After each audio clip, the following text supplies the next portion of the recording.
প্রথমে জানাই নমস্কার, তারপরে বলছি বন্ধুরা স্কিপ না করে পুরো ভিডিওটা দেখতে থাকুন। কোপ্তা তো অনেকভাবে করে খেয়েছেন বন্ধুরা। কাঁচকলার কোপ্তা একবার ডিম দিয়ে রান্না করে কি খেয়েছেন? তাহলে করে খেয়ে দেখুন। এই দেখুন বন্ধুরা, এখানে আমি কাঁচকলা নিয়েছি আর তার সাথে ডিম নিয়েছি। এটাকে আমি এখানে একটা সিটি মেরে সিদ্ধ করে নিয়েছি। তারপরে কলাগুলোকে আমি এই দেখুন বন্ধুরা কেমনভাবে আমি ছাড়িয়ে নিচ্ছি। ওপরের খোসাটাকে ফেলে দিয়ে মাঝখানের কলাটাকে আমি নিয়ে নিচ্ছি। ঠিক এইভাবে সবগুলোকে আমি ছাড়িয়ে নেব। সত্যি কাঁচকলার কোপ্তা কিন্তু খেতে খুব সুন্দর হয় বন্ধুরা। এবারে সিদ্ধ কলাটাকে আমি ম্যাশ করে নেব।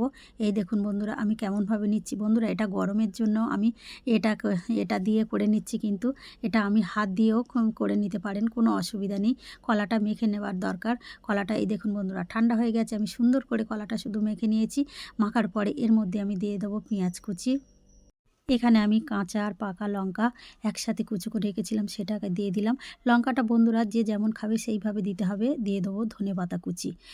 এখানে আমি মসুর ডাল বেটে রেখেছিলাম। এখানে মসুর ডাল আমি 2 চামচ দেবো, বেশি কিন্তু দেয়া যাবে না। আর যারা মসুর ডাল দেবে না তারা 2 চামচ বেসন দিলে হয়ে যাবে। দিয়ে দেবো স্বাদ মতো লবণ, দিয়ে দেবো হলুদ গুঁড়ো, দিয়ে আমি এটাকে ভালোভাবে মেখে নেবো।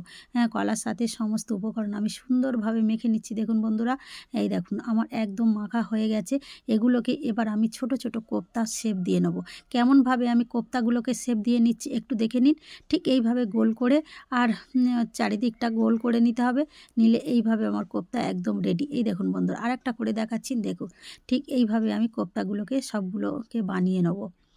সবগুলো কোপ্তা আমার বানানো হয়ে গেছে। এই দেখুন বন্ধুরা, এবারে একটা কড়াইয়ের মধ্যে আমি অল্প করে তেল দিয়েছি। এগুলোকে কিন্তু আমি অল্প তেলে ভাজবো। অল্প তেল দিয়েছি আর এক এক করে ওই কোপ্তাগুলোকে তেলের মধ্যে দিয়ে দেবো। এই দেখুন বন্ধুরা কোপ্তাগুলোকে আমার দেওয়া হয়ে গেছে। যখন এপিঠে একবার ভাজা হয়ে যাবে তখন আমি উল্টে ওপিঠটা একটু দিয়ে দেবো। ঠিক এইভাবে যেমন করে আমি উল্টে পাল্টে দিচ্ছি, ঠিক এইভাবে আমি উল্টে পাল্টে সবগুলোকে ভেজে নেব।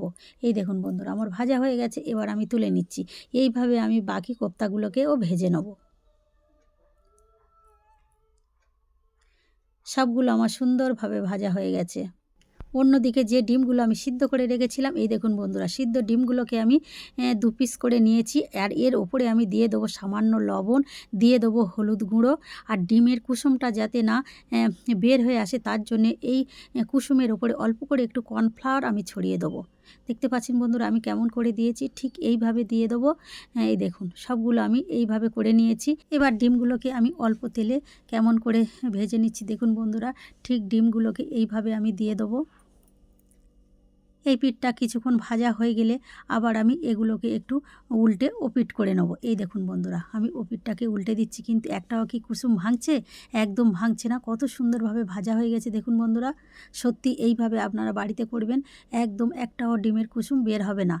বন্ধুরা এইভাবে কিন্তু বাড়িতে একবার বানিয়ে খেয়ে দেখবেন, সত্যি খেতে হয় অসাধারণ। এটা রুটি কিংবা লুচি ভাত যারই সাথে খান না কেন খেতে খুব সুন্দর। এই দেখুন বন্ধুরা আমার সবগুলো ভাজা হয়ে গেছে, কোপ্তা এবং ডিম। অন্যদিকে কড়াইয়ের মধ্যে আমি পরিমাণ মতো তেল দিয়েছি।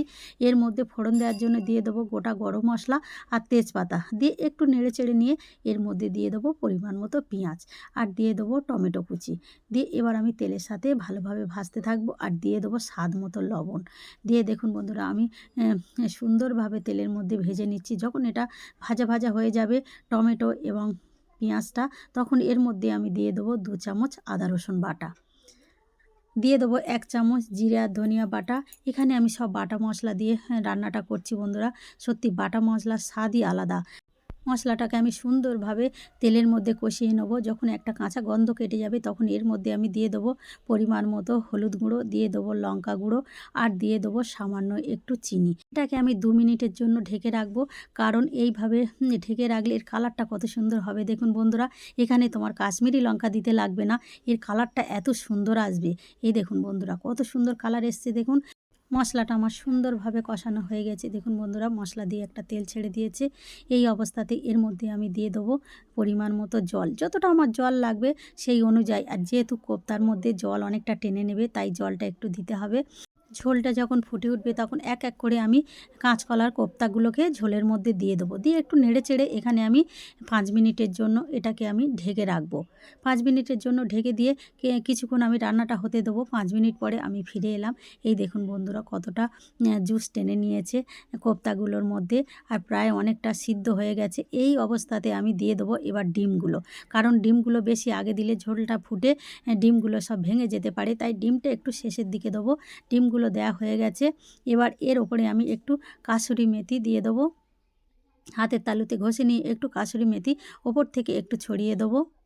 দিয়ে দেবো কয়েকটা কাঁচা লঙ্কা, আর দিয়ে দেবো সব শেষে আমি 1 চামচ ঘি ওপর থেকে ছড়িয়ে দেবো। হ্যাঁ, ঘিটা বন্ধুরা যদি খেতে চান দেবেন, না দিলেও কোনো অসুবিধা নেই। আবার আমি 5 মিনিটের জন্য ঢাকা দিলাম। 5 মিনিট পরে দেখুন বন্ধুরা দেখতে কেমন হয়েছে, তাহলে খেতে কত সুন্দর হবে। সত্যিই খেতে হয়েছিল অসাধারণ, আর একদম আমার রান্না রেডি। বন্ধুরা আমার এই রেসিপি যদি আপনাদের ভালো লেগে থাকে তাহলে লাইক, শেয়ার, কমেন্ট ও সাবস্ক্রাইব করবেন। আর ফেসবুক থেকে দেখলে আমার পেজটাকে ফলো করে পাশে থাকবেন। আর বন্ধুরা অবশ্যই কিন্তু একবার বাড়িতে বানিয়ে দেখবেন, নইলে কিন্তু আপনারা খুব মিস করবেন। এবার আসলাম বন্ধুরা, দেখা হবে পরের ভিডিওতে। সবাই ভালো থাকবেন, সুস্থ থাকবেন।